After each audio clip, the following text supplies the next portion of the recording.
You'll have had time this week to review the video of the Catalan game and discuss it with the players. What are your overall thoughts? Things we did well and maybe areas of improvement needed? Yeah, I thought we did well to hang in there, over there. They're a difficult team to play against over there. They're big and they're strong, they're athletic. I thought we struggled early on to contain their big men in Pangai Junior and Busquets. And then off the bench comes big Chris Sartenko, so we struggled a little bit with them physically, as we expected to. I thought we did well at 10-0 down to get back into the game to 10-6, and then just before half-time was really unfortunate to concede another try, which made it 14-6. The weight of possession and the 6 agains and penalties in the first half caught up with us between minute 40 and 60. So after that period, I thought that we did well again to post 12 points of our own through Connor Wynne. We had every right there to fall into a big hole, and we didn't. That was a big positive from the players. So, yeah, we built on a couple of them things, but we still need to be better in the start of the game, particularly, and then and not compound error after error with penalty or 6 again to put ourselves in a deeper place. So, we overall I left there disappointing to concede over 40. When you concede over 40, I feel there's always as a coach and a coaching staff that we're always going to be disappointed. But when we came back into the game a little bit and the weight of possession that they had, I probably left there having reviewed the game again a little bit more positive, because we didn't fall into that deep hole that we probably should have done with the stats. And we did score some well constructed tries, didn't we? Yeah, we did. The first one through Jordan Williams, just doing exactly what we'd practised, and getting off the ball and coming onto the ball. He got Elliot Whitehead on his inside shoulder. Danny had a nice pass from him. Then we got a couple of Connor Wynne tries. He finishes that try in the corner. I'm not sure how he gets that ball down. Larry Houdini-like, if you like. So, yeah, a couple of well-constructed tries again second half. Mentioned it to Steve McNamara, mentioned it too after the game. I messaged him on Sunday morning when we was flying home. And he was complimentary of the tries that we scored. So, yeah, it's something for us to build on, but we've got to build on it and build on it quickly. Yeah. We're 3 games into the league programme now then, Paul, and already facing an injury list of considerable proportions. We put together at the start of the season a really quality side, 26-man squad, which we thought that alone would create selection headaches, but not of this kind, was it? That's not what we expected. No, we're down on some troops, that's for sure. Ben Reynolds obviously is probably the most long-term now. Ben's looking at possibly London. Maybe that'll come a little bit too soon. He's more optimistic than anybody else, but we'll be guided by the medical department on that. Ryan Hampshire came into the club on the back of his broken arm, so he's had everything ticked off as far as starting training again. He's just got to tick the process of contact in training, so he should be back for London. Gadwin Springer's had a tendinopathy problem with his Achilles, so we've left him off feet for a couple of weeks and started running him again this week, so he will be probably available for London as well. So we're looking to get some players back. Toby Boothroyd's an interesting case. He's got no cartilage in his knee, so he's struggling a little bit. So we're going to leave him off feet again for a couple of weeks and then run him for a couple of weeks, and hopefully he'll be able to get through. But that's been an issue for us over the last month. Carlos Tumavave has got a serious wrist problem. We're getting an MRI scan on that, so that should be done shortly.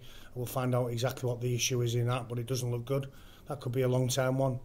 So yeah, we're down some players, that's for sure. There's also a couple of other players in there that are struggling for a bit of form and a bit of fitness, that had injuries throughout the pre-season but have probably been thrown back in a little bit too early, because needs must at the time. We've given them a little bit of time off. Citra Koala's had a few weeks where we've just left him with the conditioning staff to try and get his body up to speed. So, yeah, whilst we're doing it tough, it's still not an excuse for us that we go out and lose matches, and we're not planning on doing so in the next couple of weeks. But there's just one other in Jaden Hatton. I think he was ill last week, was he? Yeah, Jaden came in last Thursday on our last training session, and he looked like he'd... I said this to him, he looked like he'd been dug up. He looked really poorly. So over the weekend he stayed at home. He's got a viral infection. He missed Tuesday night as well, so he came back in on Wednesday.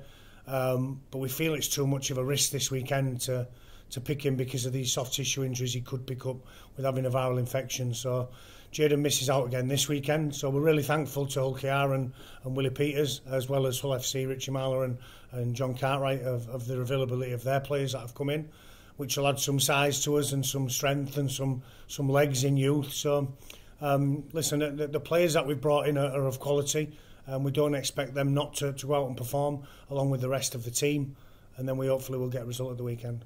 We've seen the 3 Hull KR lads previously. Yeah. What about Will Gardner? Can you tell us something about him, Paul? Yeah, he's a big boy. He's 24 years of age now. He's played 30 games in the last couple of years, where Hull have struggled a little bit. But he's come in, and as I say, with all of the players that come in, we want to help them get back to their club and back to the level that they perceive themselves to be playing at in Super League. So last year we had a couple at York in Franklin Pele and Davy Litton, who went back quickly and played first grade again and moved on with their careers. So they're here for us as much as we're here for them as well, and the players are understanding of that, and whether that's them that are coming in or our players that understand they've got a job to do for them as well. Turning to Sunday then, Paul, another huge test awaits Rovers as we travel to unbeaten Halifax. Yeah. They're a very good offence-orientated team with threats right across the park, aren't they? Yeah, they've won some games. Yeah, there was down at the break at Sheffield and won. They pushed Catalan really close at home. I think Kyle Eastman and Jimmy Lowes have done a great job over there. They're a very difficult team to play against when they've got the ball in hand. But we've also got some players and players that we feel can hurt them with. So it promises to be a really good game at the weekend. They're unbeaten. We've only won one, so we'll see where we're at after Sunday. A win at the Shea would be considered to be an upset by many, taking into account the injury situation. But judging by the spirit, as you say, the never say die attitude shown at Catalan, we're certainly in with a good shout out. Yeah, of course we are. We're going to every game knowing that we're a chance of winning it. It's as simple as that, and we don't accept that we're going there to lose a game. As you know, bookies are often wrong. So I'm not interested in what anybody else thinks outside the group or what the bookies think. I'm interested in the group of players that we're putting out, and I'm interested in how they can perform for Featherstone Rovers and what we do there again the following week after that with regard to team selection. There's 1 or 2 players that have been left out because of the selections that we feel that they're not quite in great form, and there's 1 or 2 that are forced through injury. So the players that come in have got an opportunity to play and to play well and to put themselves in the frame for Bradford the following week.